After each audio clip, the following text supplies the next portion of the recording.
Well, at first, I would like to say that I'm very glad to be in Budapest, in this high place of European history, and I'm very honored to be here in the Hungarian National Museum, which is the heart of this complex and fascinating history. Thanks to the technical pause this morning, I have seen the coronation mantle of the Hungarian kings, and this is really moving for me. And at this time, I think at the last Crown Prince of Hungary, Otto von Habsburg, was one of my masters.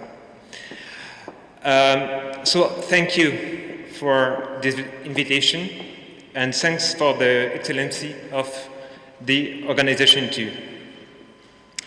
Unfortunately, I don't speak Hungarian, and the French language seems to be a bit exotic in Middle Europe. So I tried to make me understand with my weak English, and I require your kind comprehension. This presentation will be done in two voices. At first, for my part, the historical context, the expectation of Easterpad in the dungeon of Loches, and in a second time, the technical point of view of the digital adventure by my colleague of history, Raphael Machot. The most direct and the simple way to describe the royal city of Loches is this one. One site, two monuments, and 1,000 years of history, from 10 to 20 centuries. Located in the Val de Loire region of Touraine, the royal city of Loches is a unique heritage complex built on a rocky outcrop and surrounded by a wall of 2 kilometers.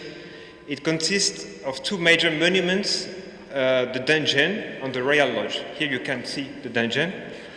The construction are spread over 5 centuries, from the 11th to the 16th century. And the royal city is defended to the south by a dungeon here, built between 1013 and 1035 by Fulk III Nera, the powerful Count of Anjou. This is at the same time period that in Hungary the first king Vajk Arpad, his reign, Saint Stephen. And this dungeon is considered today as one of the best preserved of Romanesque architecture in France, even in Europe. And this dungeon knows several sages, especially during the struggles between Capetian and Plantagenet at the transition from the 12th to 13th centuries. And over the centuries, new elements were added: curtain, big tower, governor's house, new tower, and Martelet tower and barbican. And at first it was the castle of Counts of Anjou, then a royal fortress. The site became a state prison in the 15th century. High-ranking political prisoners were in jail, like Jean d'Alençon, who fought with Jeanne d'Arc during the end of the 100 Years' War, and Philippe de Comines, a chronicler of Louis XI, or Ludovico Sforza, the former Duke of Milan, captured by Louis XII in Novare, in Italy, at the beginning of 16th century. And the Council of Indre-et-Loire, owner of the place today, opens the dungeon to the visit, as well the Royal Lodge.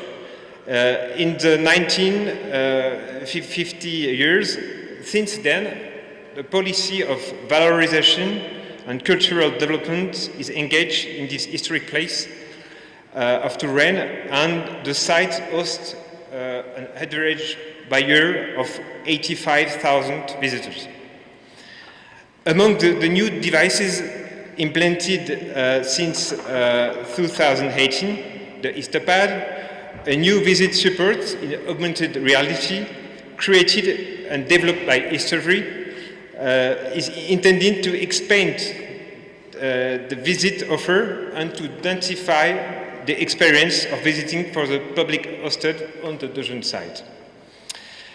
Now I put me in danger because I will make a demonstration. So, Raphael, please. Because this is very simple, in fact. You have a pad, and in different sites of the monument, you can download what we call the time parser, and you have just to, with your pad, to bring on the, yes. So, it scans. I hope not to create a special temporal rift, because this is the dungeon and not this room. So we are here in the count room. So you can discover all this room with a treasure hunt, which permits to discover objects in relation with the time.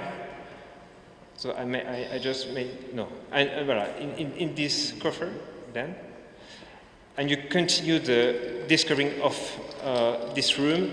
You can also have specific points of interest. I have to stop to trembling. Yes, the image is not right, but this is the principle of this consultation. So after Raphael, maybe you can train yourself. But I just want you to show how can we make this this operation. This is very simple. In fact, we have 10 immersive scenes, and they are designed and validated by a scientific committee composed by the site manager, the designer of History, and also archaeologists and historians. This view covers the three towers of the site. The main tower, you can see it here. We have the guard room, the cell of the Duke of Alençon, the logis of the jailer of the Duke Alençon, and we have also two other places in this dungeon: the Martelet Tower with a cell and with a quarry of tufa extraction. And we have also a different scene in the new tower. And the most impressive scene is in the basse cour. This is the scene of the dungeon siege by King Philip August in 1205, who changed the destiny of the Touraine region because it passed from the English to the French sovereignty. The third thing that I want to say is the reason of Histopad and the expectation of Histopad. We have, in fact, 4 expectations. Image is not very good. Well, I've lost the message.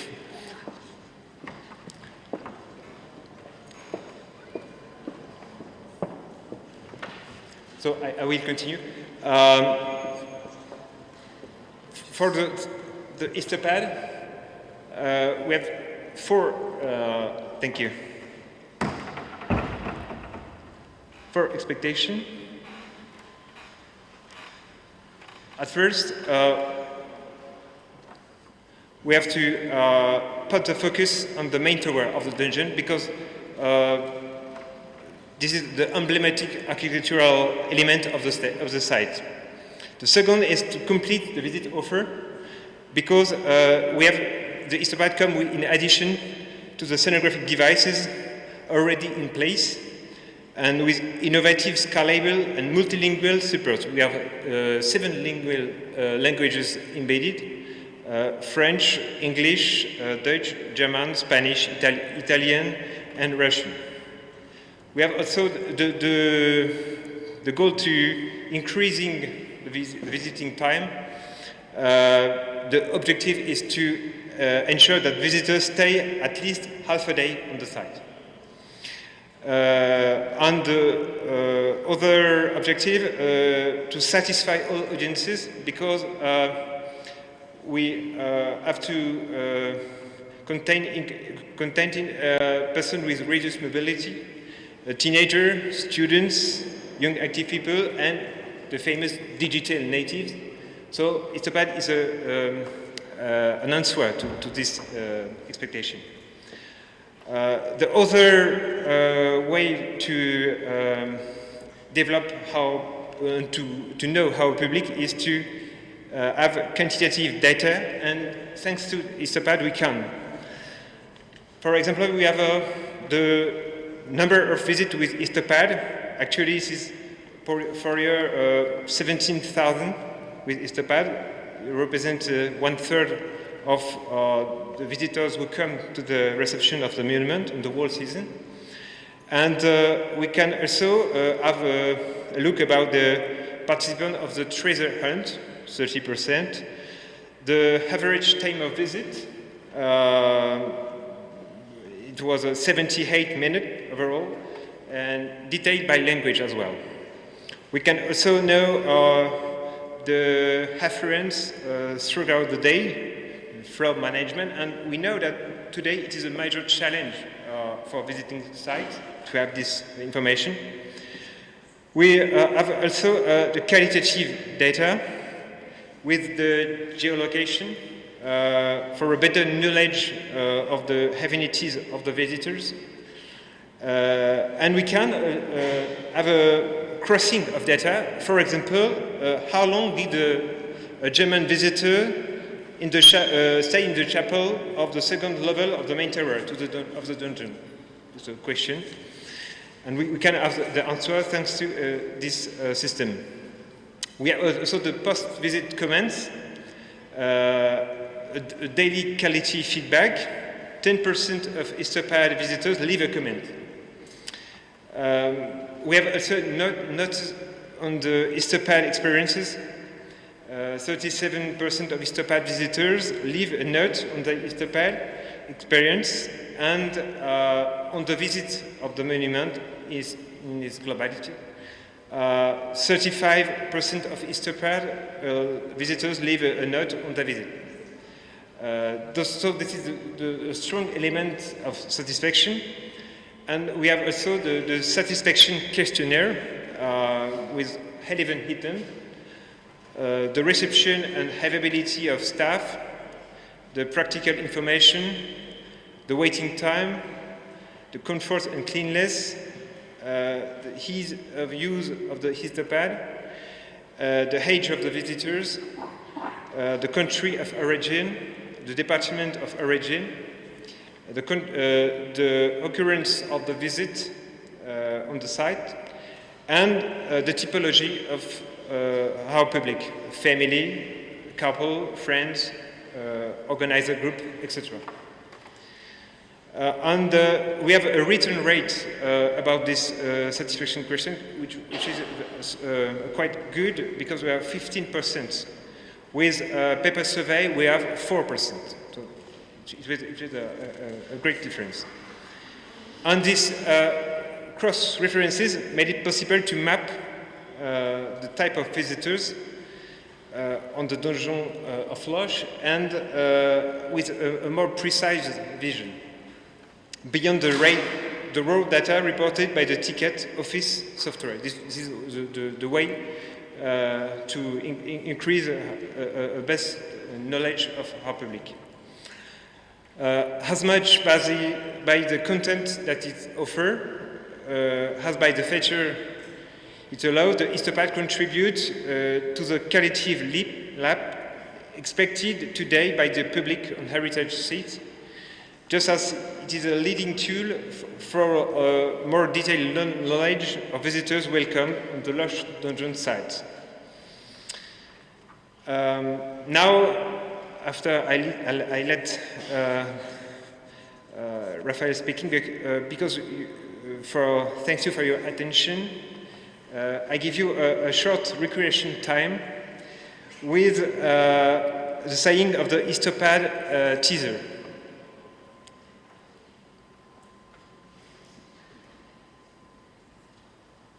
If it works.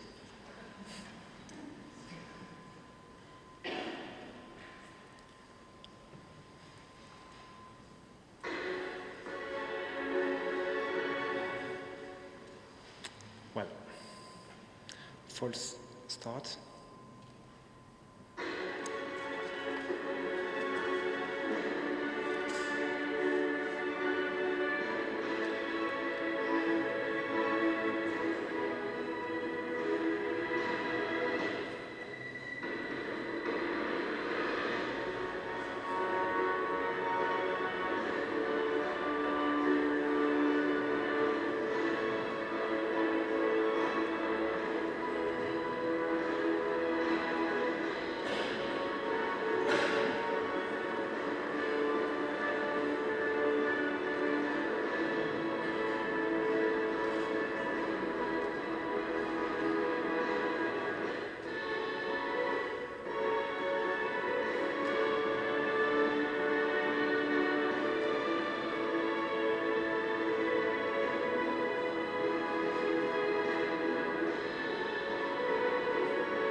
So, Raphael, it's your time. I presume that he has fluent English as me. So, thank you very much.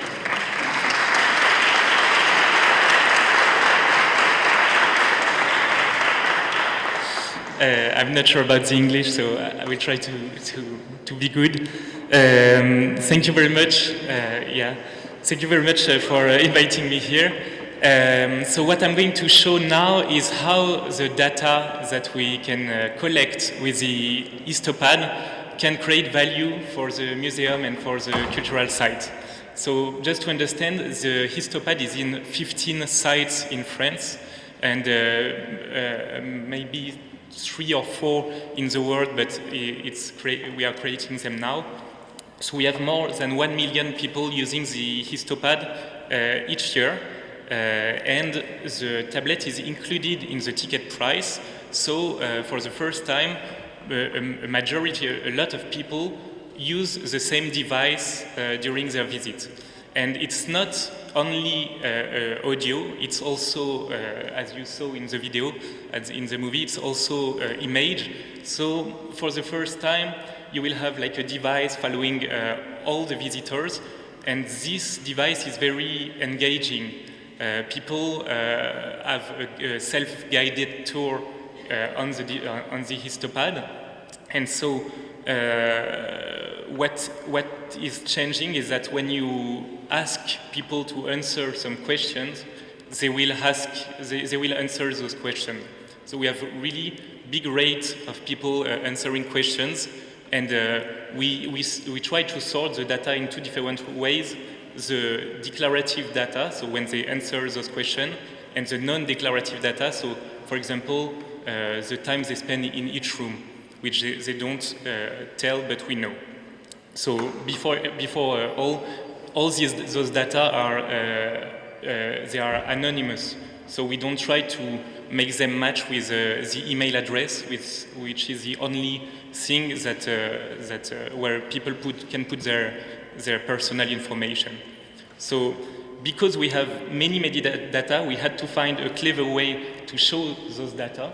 And this is the dashboard that you can see. So I'm doing it live, so I hope there won't be any problem.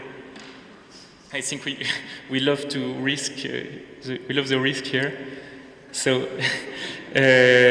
for example, here you can see in August 2019 the number of visitors that visited the dungeon of Floch.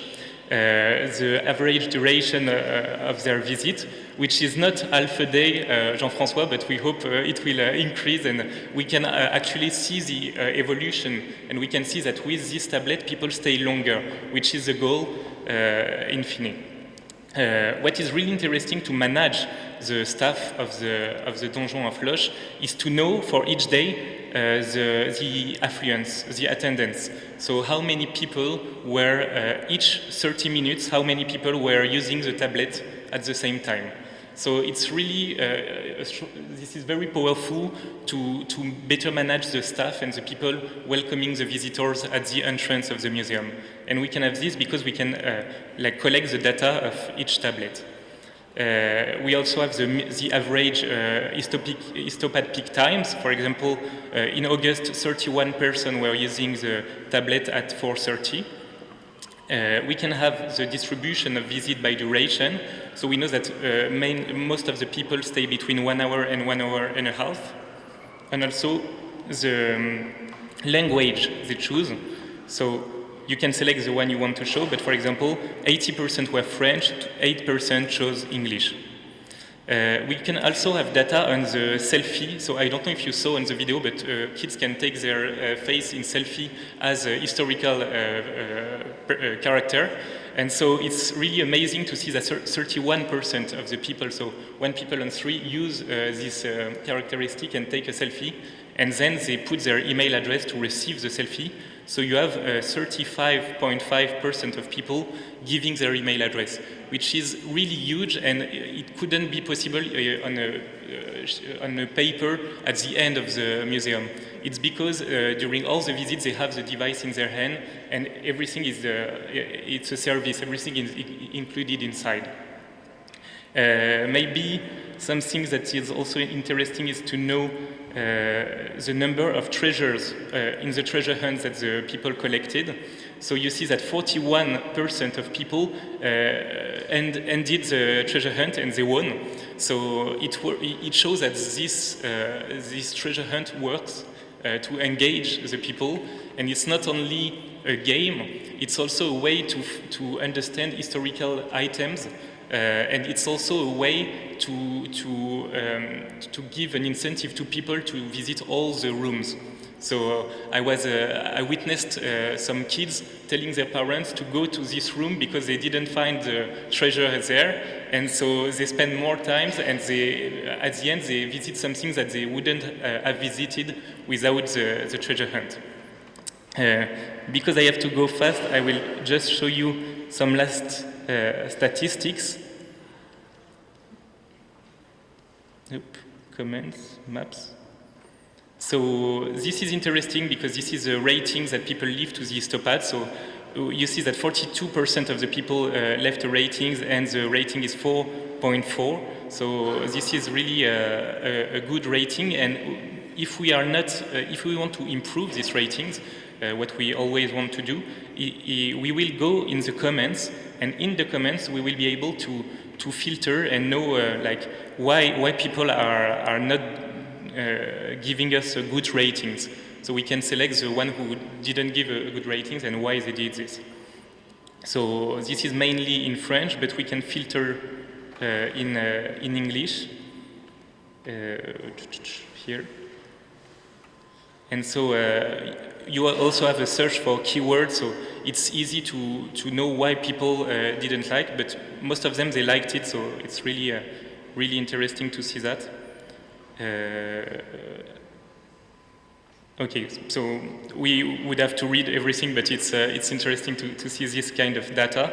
And just to finish, we can also see how people use the content on the tablet, because the first the main goal of the Histopad is to be a mediation tool to give information, historical information. So we want to be sure that people actually click on the content. So here we can see that only in August, the little spots that give information, text information on the tablet, we had a large number of them that were clicked by the visitors. Same for the digital cartels, and same for the historical reconstruction. So 70,000 people almost scanned the time portals to see the rooms as they were in the past. And very, very last thing, which is really new in a museum or in a cultural heritage site, is the map. So here you have the map of the site, and in August we will be able to know the average time people spend in each room. So it's more or less interesting. For example, you have 1 minute 35 in the toilets. You also have 5 minute 44 in the courtyard, which is really interesting to know that people go. This is the opposite of the entrance of the museum, so of the castle. So it's very, very interesting to see that people go that far, and then you have many more data. But I can't show you everything, but we have a little booth just at the entrance, so if you want to try, just come after the presentation. Thank you very much.